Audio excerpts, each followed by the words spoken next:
Hi everybody, this video is gonna take up from the previous video that we did on are the Palestinians the same as the ancient Philistines. The subject was too big, so I split it into two, and I'd just like you to know from the onset that I am partially Palestinian. My grandparents were some of the 1948 Arabs during the civil war between the Arabs and the Jews in 1947-48, and then they fled to Lebanon. They had possessions back in the land that they lost, and that's one thing. So that's where I'm coming from. I have no personal animosity against so-called Palestinians, Arabs, Jews, Muslims, whatever.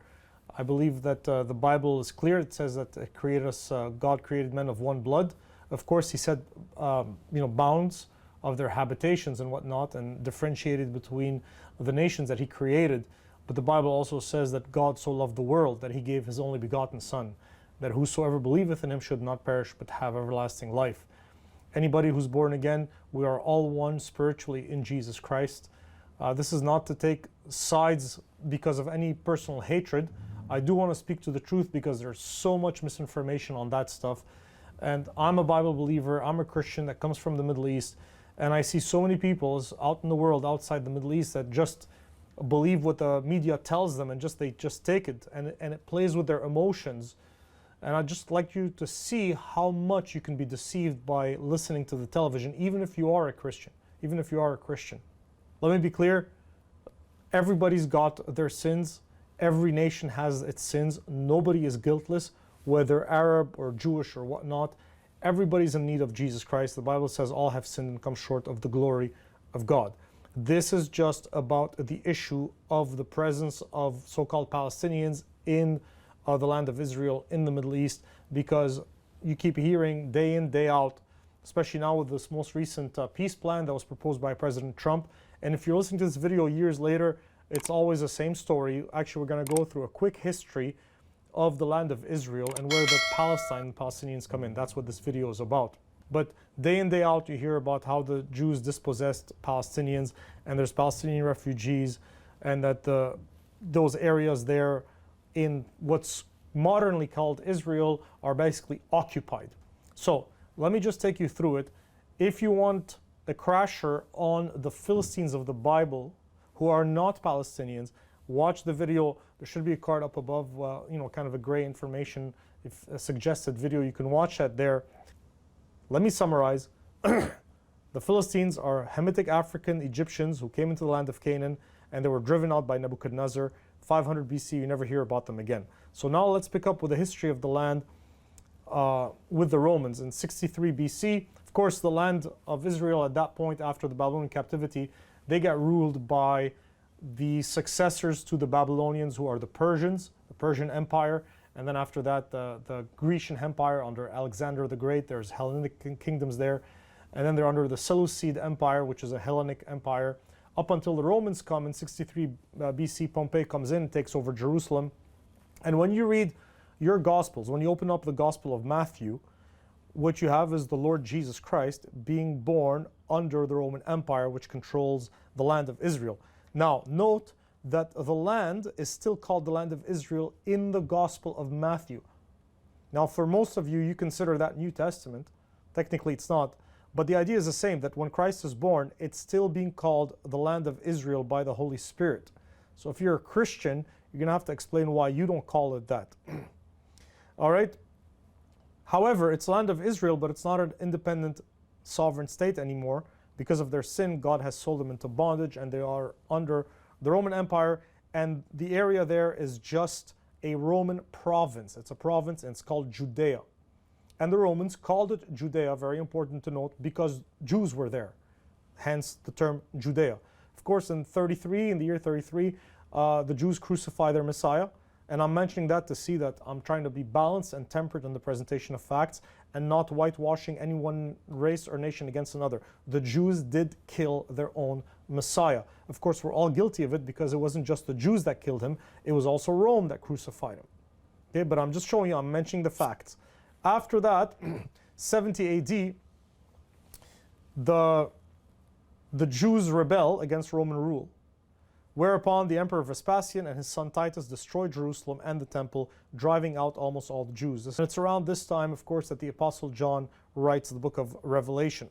But what happens in 133 AD, there's a new emperor, his name is Hadrian, and he's going to rebuild Jerusalem as a Roman colony, and he's going to call it by a Roman name. He's going to call it Aelina Capitolina, or Aelia Capitolina. And what that emperor is going to do is he's going to build on the Capitoline, he's going to build a temple to Jupiter on the site of the former Jewish temple, which had been destroyed in 70 AD by Titus.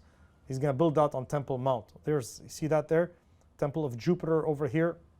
He's going to put a ban on Jews entering the city, except on the date on which not the celebration, but the anniversary on which Jerusalem was destroyed. He's going to outlaw circumcision, and he's going to change the name of the province from Judea to Palestina. And he's going to do it to spite the Jews. He changed the name of Judea to Palestina to spite the Jews. He's going to call that land by the name of the ancient enemies of the Jews, the Philistines, which, remember, had disappeared 500 years before. So there's a revolt that happens under Bar Kokhba in 132 to 136 AD, and it took the Romans 3 years to suppress it. It's not clear what happened first, the revolt or Hadrian renaming Jerusalem and building a heathen temple over the Temple Mount. Imagine that. But you can understand why he did that. There's definitely some serious clashes between the Romans and the Jews, and the Romans quell another rebellion, and to spite them, they're going to try to erase completely the Jewish identity of Jerusalem by renaming the city after a Roman name and by building a temple to the Roman god Jupiter on top of the Temple Mount, so as to completely eliminate any Jewish connection. That's why they call it Palestina. So here's what you want to understand, is at that point, 130 AD, the Romans reach back 650 years in time, pick up the name of the historical enemies of the Jews, and then take that name and slap it onto the land of the Jews. So it's basically slap in the face, and they're doing that to destroy their identity. You understand what's going on? Very important. In his book, Holy Ground, very interesting note, Professor William Grady, and I recommend you check it out on Amazon, Holy Ground by William Grady, the most balanced book you can get on the modern state of Israel. He says this, ironically, in view of the new appellation, so given that the land of Israel, Judea, was now called by the Romans Palestina, and they drove out the Jews, Jews who fled these repressive measures became the first true Palestinian refugees, because it's now Palestina. So the first Palestinian refugees, if you want to be technical, are actually Jews. What happens next? 425 to 614 AD, those are the waymarks in the history of the land of Israel. By 425, the Byzantine heirs to the eastern part of the Roman Empire, remember Constantine, he goes east and he founds his new capital in Constantinople, modern-day Istanbul in Turkey. And what they do, the eastern branch, if you will, of the Roman Empire now, different culture, is they're going to split up into 3 provinces, that area. They call it Palestina Primae, that's Latin here in the center, and Palestina Secundae, the second Palestine up north, the area of Galilee, if you will, near modern-day Lebanon, and Provincia Palestinae Terzae, which is third, which consists of the Negev, Amman, Moab, and Edom. All right, this lasts till 614, and that's when the Sasanian Empire, the Sassanid Persians, are going to come in and briefly take over Byzantine Jerusalem for 15 years. Now this map is very interesting. It's showing you the 3 kind of power players around the time when Muhammad shows up and Islam comes on the scene. You've got to the southeast the Rashidun Caliphate. That's the first caliphate following Muhammad, the heir to Muhammad. And then you have the Sassanians up in the east, modern-day Iran, Iraq. And then you have the Byzantine Empire controlling parts of modern-day Syria, Turkey, the Levant, and Egypt. For a short time, the Byzantine Empire is going to reclaim Jerusalem from the Sassanians, but not for long. Why? Because the Rashidun, the Muslim Caliphate, basically expands. This is what you want to keep in mind, and what's forgotten in a lot of those discussions. I'm a Lebanese, I'm an Arab. You guys forget a lot of that stuff. When people got their emotions bent out of shape about what's happening in Israel and how, the Jews took land from the Arabs, you forget about my people. You forget about the Lebanese, the true Lebanese. Some of them will call themselves Phoenicians. You forget about the Arameans. You forget about the Chaldeans and the Assyrians and the Syriac Christians. You forget about a whole bunch of people here that before the Arab invasions did not even speak Arabic. We spoke Aramaic, we spoke Greek, and what happened is that out of the Arabian Peninsula, the Mohammedans came out and took over, invaded, and conquered modern-day Iraq and Iran, took over North Africa, took over the Levant. So all that area, the Arabs were here, guys. Yemen, modern-day Yemen, Oman, Bahrain, Qatar, Kuwait, Saudi Arabia. That's where the Arabic Middle East was. It wasn't over, look at that, see? It was Byzantine, it was Roman, you had Jews, Sasanian. But the Arabs, Islam took over. So if you want to talk about somebody taking somebody else's piece of land, you are talking about a little sliver of land in the Levant as far as modern day Israel, and you're ignoring millions of square kilometers, millions of square kilometers. My people lost their language. My native tongue was Arabic because it was forced upon us. Forced upon us. But we don't have a voice in the media. Nobody cares about us because we don't serve their political ends of manipulating your feelings. You see? Islam is conquered by the Caliph Omar ibn al-Khattab. At that point, when he comes in, he is shown Temple Mount and the site of the Temple Rock by Jerusalem Patriarch Sophronios. Look, see that Greek name? And he finds it covered in centuries of dung and debris. It was then referred to as Madinat Bayt al-Maqdis, city of the temple, which was restricted to the Temple Mount. Now get this. The rest of the city was called Ilia, reflecting the Roman name earlier given by Hadrian, Aelia Capitolina, because the Arabs who had no name of their own for this region also adopted the Greco-Roman name Palestina that they pronounced Philistine. So the appellation Philistine, Palestine in Arabic, the Arabs, that's not the name they gave it. They got that from the Romans. The Romans had anachronistically taken a name that belonged way back in the past to spite the Jews and applied it to the land of Israel. And Palestina comes from the Hebrew pleshet, ascribed to the Philistines. So you know what the irony is? That the word, the name Palestine, is actually a Hebrew word. It's not Arabic. It's a Hebrew word that got transliterated into Latin and from Latin into Arabic. The Arabs had no name for it. So they just called it what the Romans had called it, just like they called Elia, Jerusalem, they called Elia. A Jerusalem by name is never mentioned in the Quran. Now that's a fact. Never mentioned in the Quran. It was, when they took over it, it was called Bilad al-Sham. Sham means north, and basically it was Greater Syria. That's what they called it. That was the administrative, if you want, unit. In 640 AD, same Caliph, he cleans and he repairs the Temple Mount, and he allows 7 Jews to settle there to build a yeshiva, which is a religious school. The Quran, which was written in that era, so what I'm telling you now jives with the Quran. If you don't believe what I'm telling you, then you are against the Quran. What the Quran says is that it repeatedly states that God gave the promised land, both east and west of Jordan, to Moses and his people. And you have the references there, 521, 7137, 1093, 17103, 28, 5-6. Check them out. Don't believe what I'm saying. Don't believe what I'm saying. What's really strange is that the Quran mentions Jews, never mentions Palestinians. Now, why do you think that is? That's a Quranic fact. Don't get angry at me. Check it out. Remember, you've forgotten my people. Much of the mixed population of Palestine converted to Islam and adopted the Arabic language. They were subjects of a distant caliph who ruled them from his capital, first in Damascus, Syria, and later in Baghdad. They did not become a nation or an independent state or develop a distinct society or culture.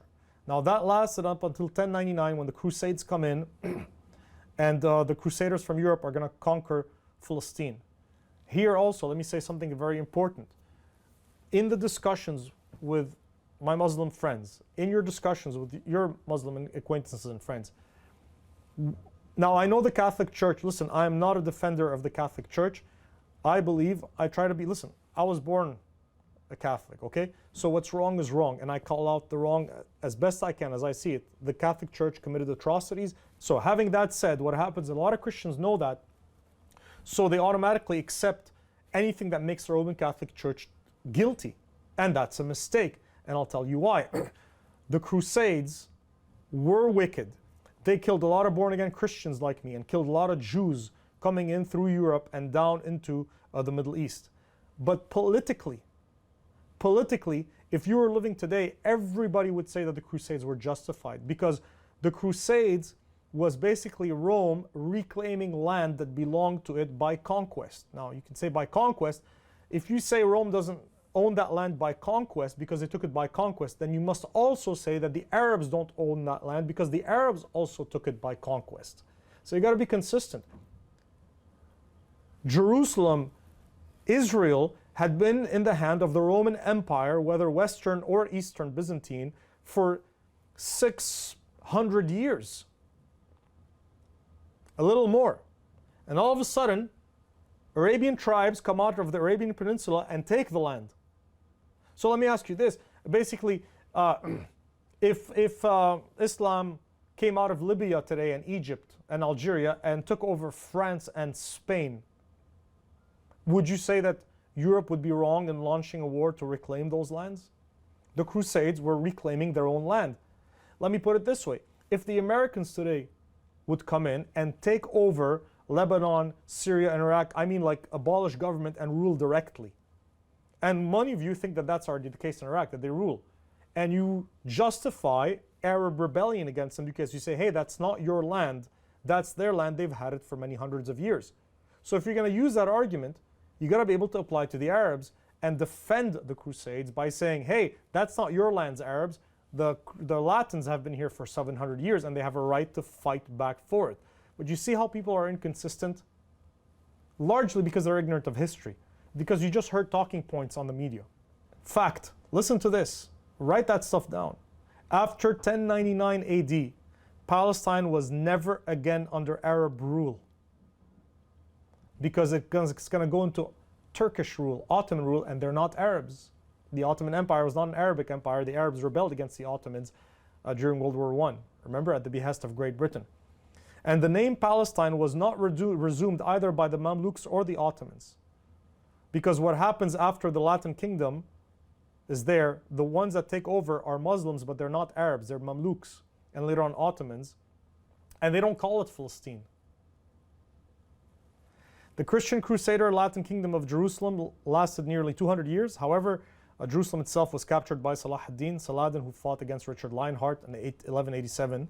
So Jerusalem was lost to Saladin, but the kingdom of Jerusalem still had some parts.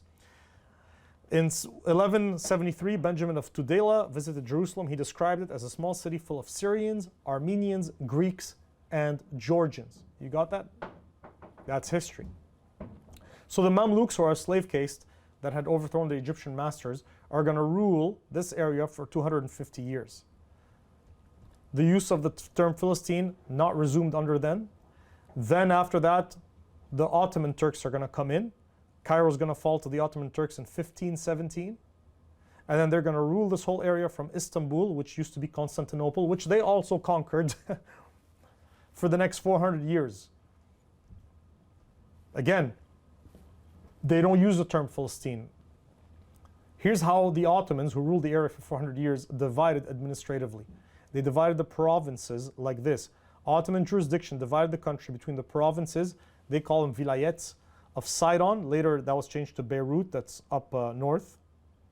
See, the vilayet of Beirut, that's Wilayet Beirut. All together, see those arrows jutting out? And it's made up of smaller, what they call sanjaks. But it's called Wilayet Beirut. And to the south, it's called the Sanjak of Jerusalem. No Palestine there. No Palestine there. They treated the area as an administrative region of southern Syria, not Palestine, and the Arabs would later on claim that point. Watch, hang with me, you're in for some shockers. You're in for some shockers, just hang with me. From the beginning of history to this day, Israel, Judah, has been the only united, independent, sovereign nation state that existed in quote-unquote Palestine west of the Jordan River. There was never a Palestinian state, or a Palestinian capital, or Palestinian currency, or Palestinian culture. So this is a map of some continuous Jewish presence for 3,500 years. Yes, they were driven out by the Babylonians and Romans, but there were always remnant that were left in the land. So the Ottoman Empire, after 400 years of rule, is going to fall to the British, 1917, towards the end of World War I. And the British Empire takes over, and the British Empire makes a pledge to Jews that have been scattered since the Roman Empire in the world. And this is the famous Balfour Declaration of 1917. Arthur Balfour there was the secretary, basically equivalent of, he's a foreign minister if you want. And this is the famous, or infamous should I say, letter written to Lord Rothschild. And he says this: I have much pleasure in conveying to you on behalf of His Majesty's government the following declaration of sympathy with Jewish Zionist aspirations, which has been submitted to and approved by the cabinet. His Majesty's government view with favor the establishment in Palestine, and we're going to see what they mean by Palestine, of a national home for the Jewish people, and will use their best endeavors to facilitate the achievement of this object. It being clearly understood that nothing shall be done which may prejudice the civil and religious rights of existing non-Jewish communities in Palestine, like my ancestors, or the rights and political status enjoyed by Jews in any other country. I should be grateful if you would bring this declaration to the knowledge of the Zionist Federation. And again, if you cry foul on this, then you must also cry foul on the Arabs taking over the Middle East. The Arabs belong in Arabia. Be consistent. So what happens at the San Remo Conference after the end of World War I, in accordance with the Balfour Declaration, of course, you guys, if you're students of history, you know that there was a secret Sykes-Picot Accord that the British had, that they were going to divide the region into areas of British and French influence. So what are the Brits going to call this area? The Ottomans and the Mamluks just treated it as southern Syria. They didn't use the term Palestine. But the Brits are going to adopt the term Palestine, reaching back in time from the Arabic Palestine, which I said comes from Palestine and the Hebrew Pleshet. And they do that because they developed an animosity to the Jews. They do that because it appeased Arab displeasure. I mean, imagine taking over the place, and we're discovering slowly that the Arabs have oil and calling the place Israel. What do you think that would have done to the Arabs, who had, at least in theory, on paper, helped the British in their revolution by rebelling against the Ottomans, whom the British defeated, although they didn't really help much. Never forget what you saw in the movie Lawrence of Arabia. So it appeases Arab displeasure. It spites the Jews, with whom they had pretty difficult relations, because, listen, I'm going to tell you why. I'm going to fill you in on a secret, okay? Listen. I'll tell you why a lot of the American and British elite favor the Arabs over the Jews. I'm going to tell you why. You want to know why? Because they romance the savage. You see, they're thinking Lawrence of Arabia. For them, it's a romantic vision of the Arabs. It's the vision of the deserts and the camels and the wild free spirit. And it's this vision of an oppressed people, that are just seeking the homeland. And the Arabs are not, I'm sorry. Look, I'm an Arab. But I'm telling you what those guys really think. Don't get upset at me. I'm telling you what they really think. They think that the Arab is not as smart as the Jew, and therefore he is more easily manipulated, that he's more vain. They don't like the Jew because the Jew is hard-nosed, he's very smart, and he gives them a really hard time. So they can't patronize the Jew. Remember, the British Empire was ruling over like half the planet, and they were used to having people easily dominated by them. 2,500 civil servants ruled all of India. And here comes in the Jew, suffering, hardcore, very intelligent, very smart, knows how to make money, and can resist and outwit and outsmart and outplay his rulers, the Brits. So the British didn't like that at all. The Arab, they could easily cajole the Arab and, compliment the Arab. And the Arab is very hospitable. Arab people are very hospitable, fun to talk to, easily approachable. The Jews are generally not like that. And so they romance the savage. That's why they feel like this thing where this kind of a lesser race that they're going to patronize and protect from the superior Jew. That's why they prefer the Arab over the Jew, in part. Plus, you add in oil, money, you add in the fear of Islam, the fear of man. Plus, you add in the fact that they want votes in the elections. That's why, guys, will not be spoken on television. They did not use the Ottoman nomenclature. The Brits call it Palestine, this area, And notice it's this entire area because you want to erase all connection to the empire you just destroyed, right? So you're not going to use the same terms that the Ottomans were using, and that's why they come up with Palestine. So those are the three reasons. Now, you probably hear on the news the term al-Nakba. Al-Nakba means the calamity. And if you hear it used, I'll bet you Palestinians and Arabs don't even know what al-Nakba really is. I bet you don't know. It is not the creation of the State of Israel. It was not the creation of the State of Israel in 1948 that was called Nakba. You know who came up with al-Nakba? A more than likely distant relative of mine. Watch the first video. His name is George Antonios, like me, from my hometown, Deir al-Amar in Lebanon, from my religious background, who is a Lebanese Palestinian, if you will. Let me correct that. He would have hated being called a Palestinian. He wrote a seminal book called The Arab Awakening, which is still used in American universities today, kind of outlining the rise of Arab nationalism from under the ashes of the Roman Empire. And he basically says that the creation of something called Palestine was a Nakba. And his argument is there is no such thing as Palestine, it's Syria, and the term Palestine is a term of Zionist propaganda. Because the Balfour Declaration says that they're going to give the Jews a home in Palestine. Yeah, you got that? Wrap your head, listen to me. Historically, the Arabs considered Palestine, the creation of Palestine, as the calamity, not the creation of Israel. It's kind of hard to counterintuitive with everything you've heard. Okay? Modern day Palestinians, their parents, ask their parents and ask their grandparents. Tell them to ask their parents, ask their grandparents, ask the grandparents who were alive before 1948 or their parents who were alive before 1967. Ask them what al-Nakba was then. Al-Nakba, the Palestinians believed that Palestine was the calamity, the creation of Palestine, that it should not be Palestine, it should be Syria.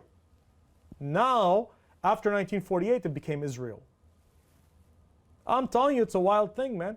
Unless you study. Unless you study. Here's some quotes. In 1919, the first Congress of Muslim Christian Associations, by Christian they mean Catholic Orthodox, met in Jerusalem to elect local representatives for the International Peace Conference in Paris.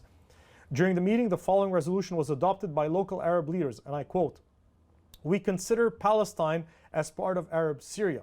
As it has never been separated from it at any time, we are connected with it by national, religious, linguistic, natural, economic, and geographic bonds."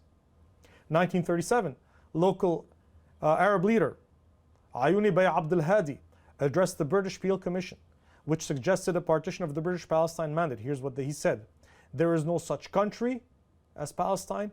Palestine is a term that the Zionists invented. There is no Palestine in the Bible. Our country was for centuries part of Syria." 1946, the prominent Arab American Princeton professor Philippe Hitti testified against partition to the Anglo-American Committee with the following candid statement: "There is no such thing as Palestine in history, absolutely not." That's what the Arabs were saying.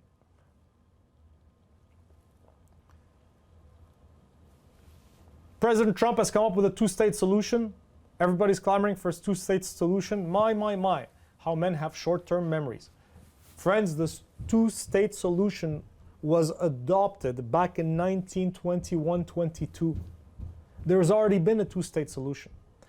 If you realize that the mandate for Palestine, the British mandate for Palestine, was this entire area. All that. Now what had happened in Arabia is that Faisal ibn al-Hussein, who's the son of the Hashemite Sheriff of Mecca, was driven out by Muhammad bin Saud, the founder of the modern Saud dynasty, and that's why today it's called Saudi Arabia. It wasn't Saudi Arabia before the 1920s. It was another family that was the Sharif of Mecca and the ruler of the Hijaz, which is the western part of Saudi Arabia. So basically, there was tribal warfare, and the leading tribe is kicked out by Al Sauds. That's the leading tribe being Al-Hussein. He had two sons, Faisal and Abdullah. Two sons. So those guys come up here because they want land, because they've been driven out. Faisal is in Syria, over there, and he rebels against the French in 1920. He's defeated in the Battle of Maysalun. So his older brother, Abdullah, is going to move his forces from the Hijaz of Arabia and he's going to move them up into here to liberate Damascus. But there was already some sensibilities between the British and the French, and Churchill convinces him, says, listen, don't attack Damascus. We'll give Iraq to Faisal. You stay here. We don't want problems with the French. Just stay here and stay put, and we'll give you that land that you came into, and we'll make it an independent state that you can rule, and we're going to call it Transjordan. And Churchill famously would boast in his latter years that he had created the British Protectorate of Transjordan, which later becomes the modern-day Jordan, quote, with the stroke of a pen one Sunday afternoon in Cairo. And that's how more than half, 77% of the territory which had been allotted as a Jewish homeland, or rather in which Jews could live, to be faithful to the writing of the Balfour Declaration, is taken and illegally given to an Arabian potentate that wasn't even from the area, but from the Arabian Peninsula, because he had been driven out by the Saudis. You got that? In fact, in 1921, they had to come up with an article, Article 25, to be able to make that division. They had to make an amendment. And so just like that, the Jews couldn't now exist here. And that was given to an Arab for Arab appeasement. Now, west of the Jordan, it was called Jewish Palestine. Can you believe that? Jewish Palestine. East of the Jordan, it was called Arab Palestine. And that's your two-state solution. It's already been implemented. Friends, Jordan is the Palestinian state in the modern understanding. Look at the country. Look at the flags. This is the flag of Jordan, and this is the flag of Palestine. Take the star away and you got Palestine. Jordan is the Palestinian state. We have a two-state solution. And the Arabs got the lion's share, and illegally. How about, look at this. Under the British mandate, everybody was a Palestinian. It was the name of a mandate. So even Jews had Palestinian passports. This in Arabic says Palestine, Palestine in English, and then Palestine should say Plashet in Hebrew. And this is an acronym, Aleph, and I believe that's a Yod. It stands for Eretz Israel, land of Israel. So Jews had Palestinian passports under the British mandate. You didn't study that in school, did you?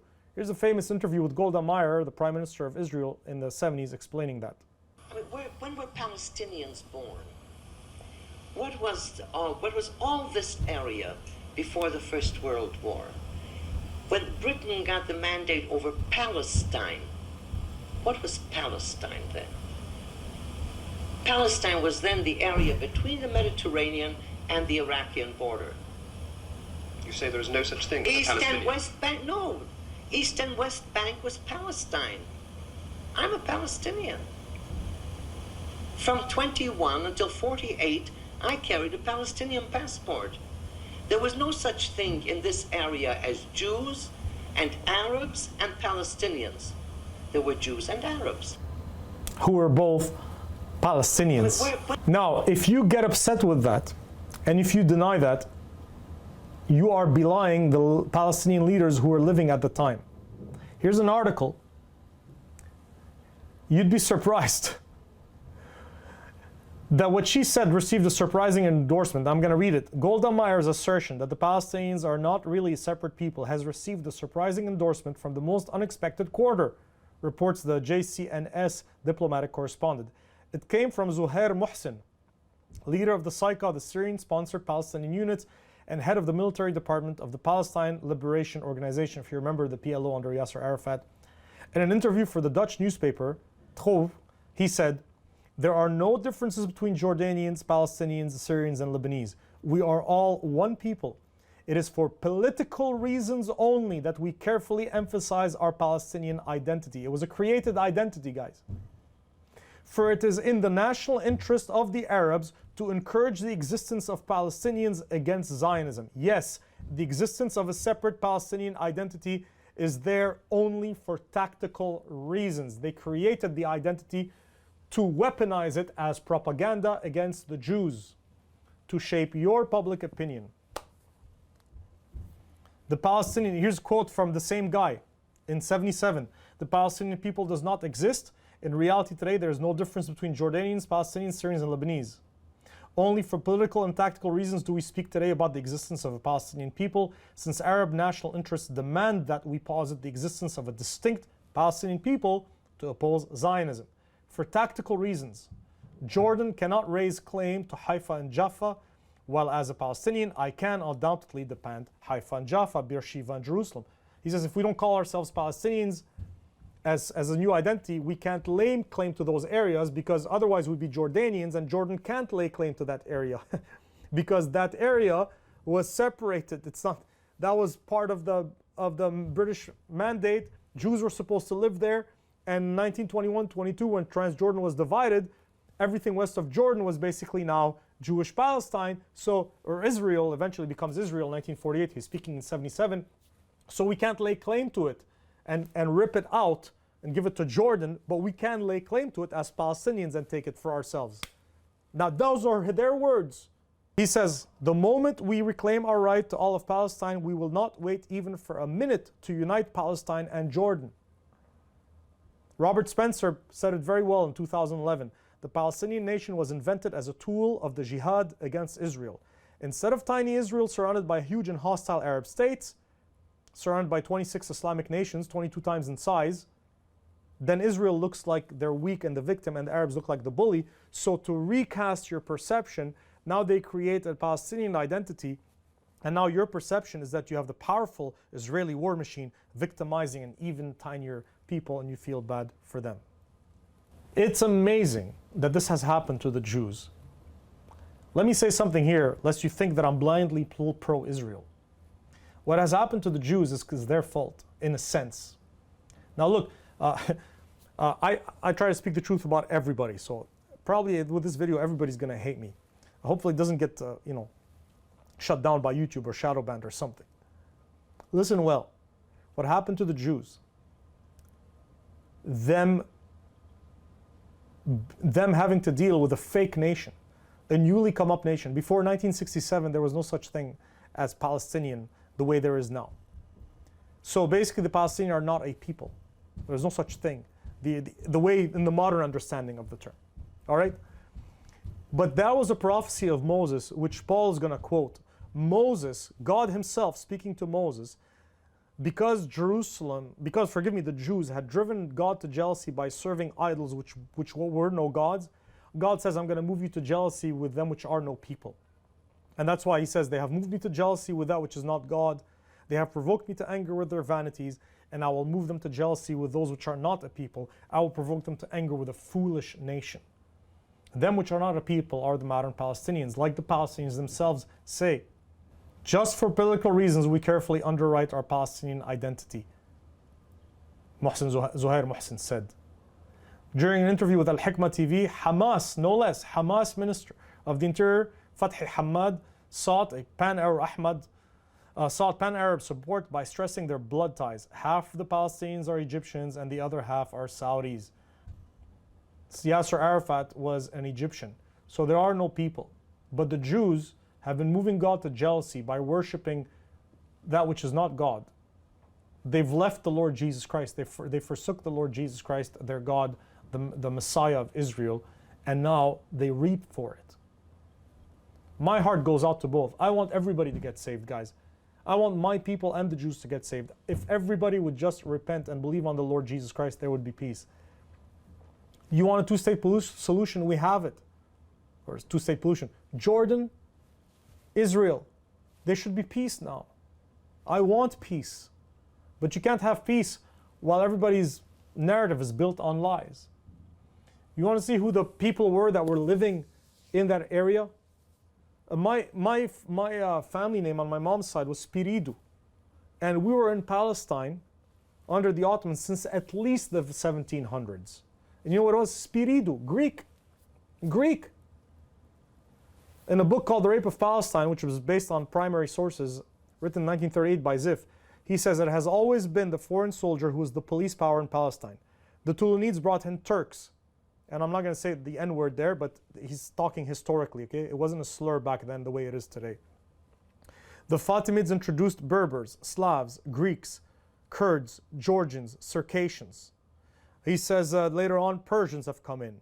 Out of this human patchwork of Jews, Arabs, Armenians, Kalmucks, Persians, Crusaders, Tartars, Indians, Ethiopians, Egyptians, Sudanese, Turks, Mongols, Romans, Carmasians, and Greeks, pilgrims, wanderers, ne'er-do-wells, and adventurers, invaders, and slaves, was formed that hodgepodge of blood and mentality we call today Levantine.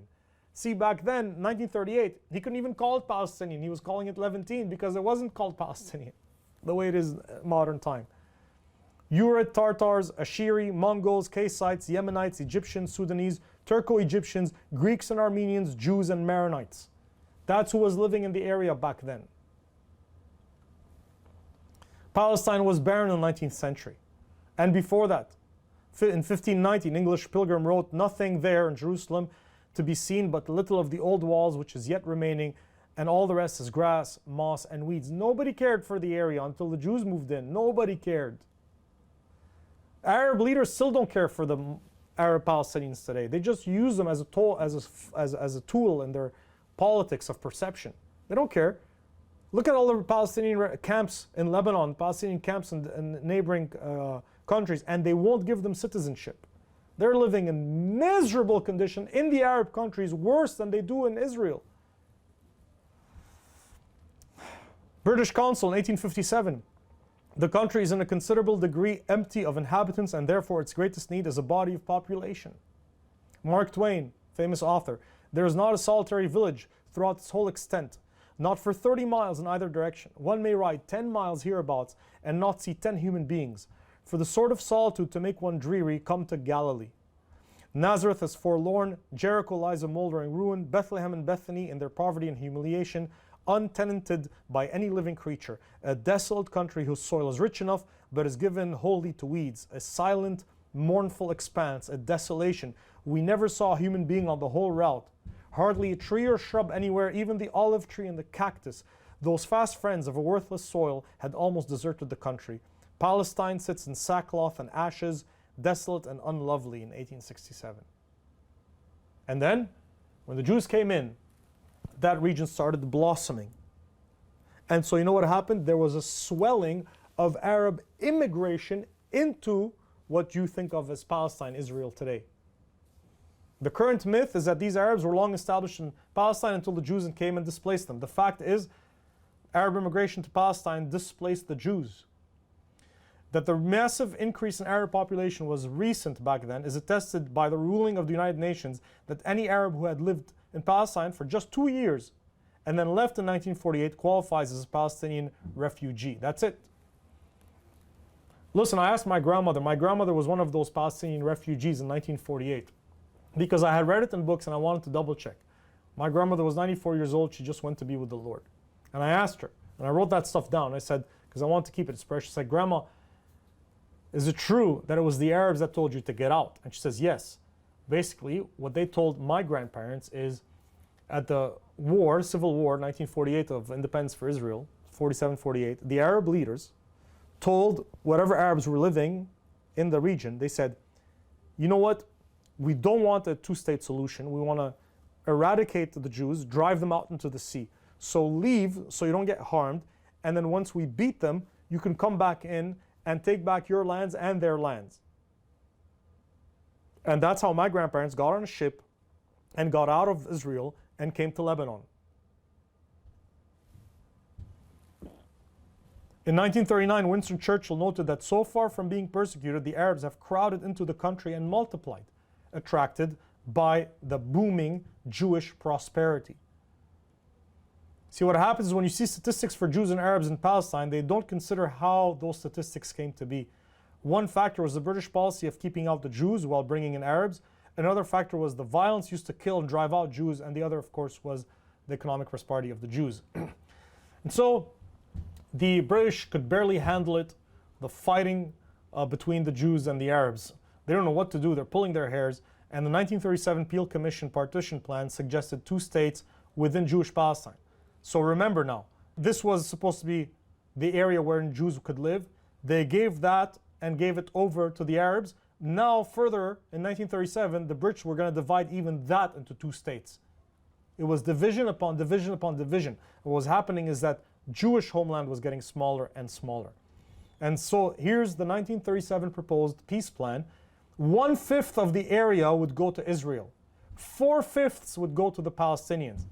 The Arabs rejected it because they don't want any Jews at all.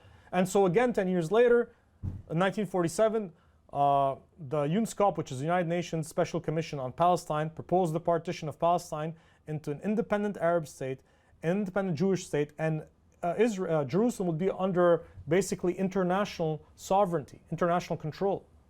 And the Arabs rejected it. It was rejected.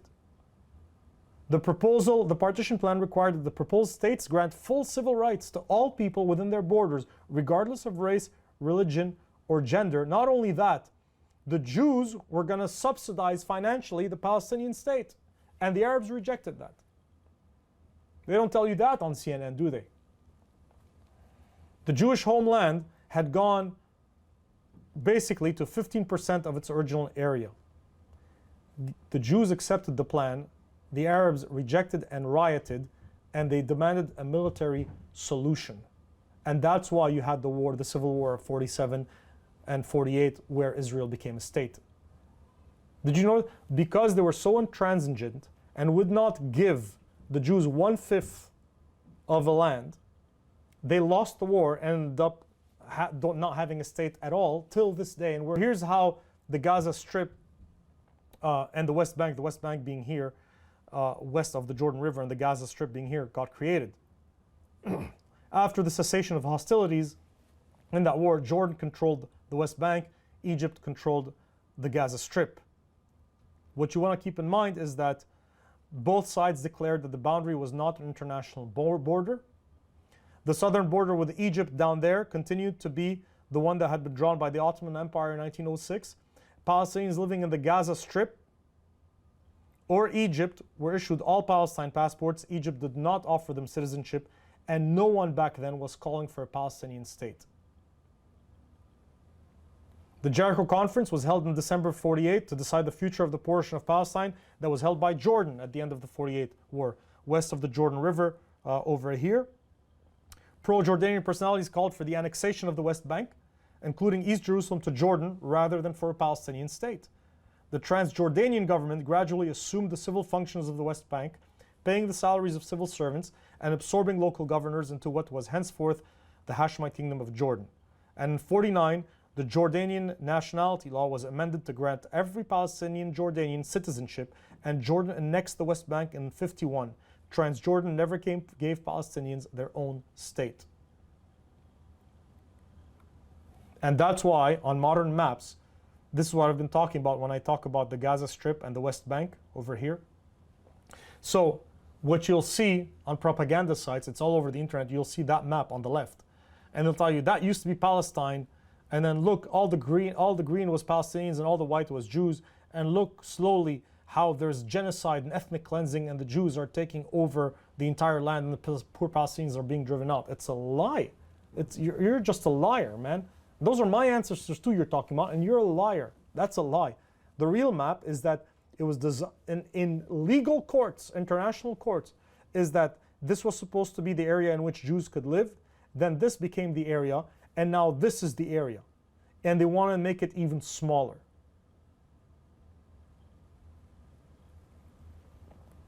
Psalm 120, I'm finishing up, says, I am for peace, but when I speak, they are for war. When it comes to, and still the Jews are willing to accept, but when it comes to peace plans, the Arabs, Muslims rejected the 1970 Balfour Declaration. They rejected the 1937 Peel Commission Partition Plan. They rejected the 1947 United Nations Special Committee on Palestine Partition Plan, which would have given them 4/5 of the area. They rejected the 1993 Oslo Accord, which included mutual recognition, gave them almost everything they wanted. They rejected the 2000 Camp David Agreement with East Jerusalem as capital of Palestine.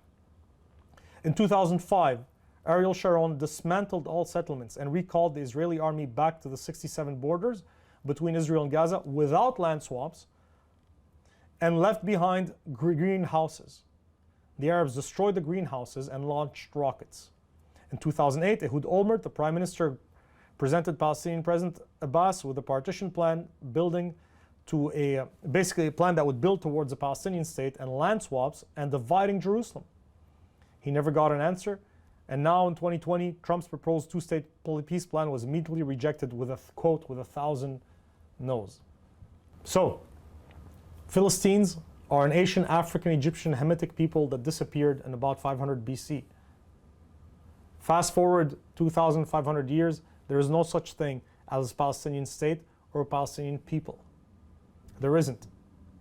There was empires that were ruling the region and treating it as Syria.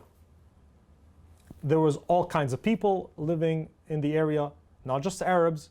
Remember, the Arabs came out of the Arabian Peninsula and conquered the entire Middle East and North Africa, which was not their lands, and forced many to become Muslims and to speak Arabic. The Ottomans take over one empire after another. Remember, there's no such thing as Palestine. You have Mongols, Georgians, Circassians living there. You have Greeks, you have Jews, you have Maronites, you have Syrians, you have Egyptians, all mingled races living under the Ottoman Empire. The British win the war. They create a region called Palestine. The Jews, and then they illegally give 77% of it to a guy from Arabia, Abdullah and Faisal. And then on top of that, divide Israel all the more. And the Arabs were going to give part on the left, on the West Bank. They were still going to get 4/5 of that land, and still they said no. And finally, it amounted to a war because the Arabs wanted a war. They said, we're going to kill all the Jews. The Jews won, and that's how you have the modern state of Israel. And still, they are open to a two-state solution, which still is going to divide that land even more. That's the long and short of it. It was a political propaganda tool. The Arabs used to accuse Palestine of being Jewish Zionist propaganda.